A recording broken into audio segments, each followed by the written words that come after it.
At 4, Virginia Governor Glenn Youngkin is taking aim at 3 jurisdictions in our area in his latest push to ban sanctuary jurisdictions.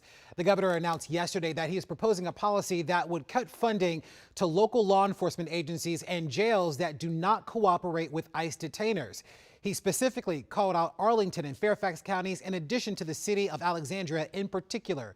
Rafael Sanchez Cruz is taking a deeper dive into what this ban could mean for those 3 jurisdictions. Rafael? Yeah, Larry, let's make one thing clear. There's no universal definition of what a sanctuary jurisdiction is. Generally, it's a term used for local governments who limit their cooperation with federal immigration authorities. Now, all 3 jurisdictions, the city of Alexandria, Arlington, and Fairfax counties, say their police departments do not enforce federal immigration laws, but they also don't consider themselves sanctuary jurisdictions. We are protecting Virginians first. Governor Glenn Youngkin's No Sanctuary Cities budget proposal would require local law enforcement, sheriffs, and jail directors to fully comply with U.S. Immigration and Customs Enforcement detainers and provide notification to ICE 48 hours prior to the release of an undocumented immigrant who commits a crime. If localities adopt sanctuary city practices or laws that block or impede the communication and cooperation with ICE,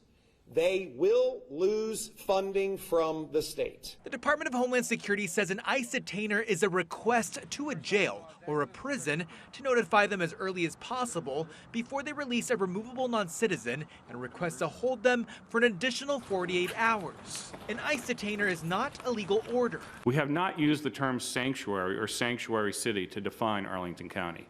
This is Arlington County Manager Mark Schwartz addressing sanctuary policies during a 2017 board meeting. Today, an Arlington County spokesperson tells WUSA 9 they will comply with all legal requirements. The city of Alexandria says they also comply with all federal and state immigration laws.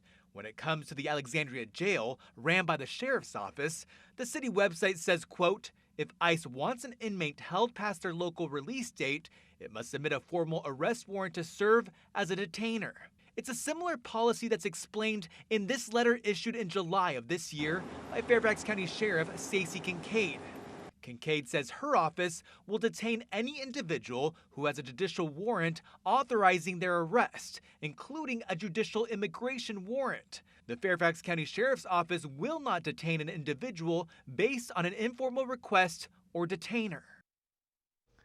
So under current Virginia, local law authorities may cooperate with requests from ICE to detain undocumented immigrants who are already in custody. Youngkin's plan would change that language to shall cooperate. Now, Virginia Democrats tell me today they don't think the sanctuary city ban stands a chance to get legislative approval, Larry. All right, we'll see what happens as everyone starts to weigh in and the votes are cast. Rafael, thank you.